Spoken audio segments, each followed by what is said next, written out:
আর আবু জাহিলের মারতে যায় বড় সেনাপতির কাজ লাগাই নাই, ছোট্ট বাচ্চাকে দিয়ে আবু জাহিলকে মারাইছে। ওই ইসরায়েলের গোষ্ঠী সাম্রাজ্যবাদীরা, তোমরা অপেক্ষা করো, মুসলমানদেরকে যে নির্যাতন করতেছো অপেক্ষা করো, তোমাদের ধ্বংস এমন নিকৃষ্ট হবে, নিকৃষ্ট হবে, নিকৃষ্ট হবে। ঠিক কিনা বলো? যেই কোনো মুহূর্তে ডাকলে ইসরায়েলের বিরুদ্ধে মাঠে নামতে প্রস্তুত আছেন না নাই? আরে মুসলমানদের সংখ্যা কম হতে পারে, কিন্তু যুদ্ধে জয় পরাজয় সংখ্যার উপরে নির্ভর করে না, যুদ্ধের জয় পরাজয় নির্ভর করে আল্লাহর উপরে, অবিচল আস্থার উপরে। কথা বলেন ঠিক কিনা?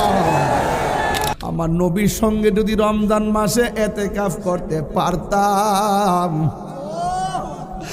নবীর সঙ্গে যদি আমরা ইফতার করতে পারতাম, আমরা যদি ওই 13,000 বছর আগে নবীর সাথে জিহাদের ময়দানে যাইতে পারতাম।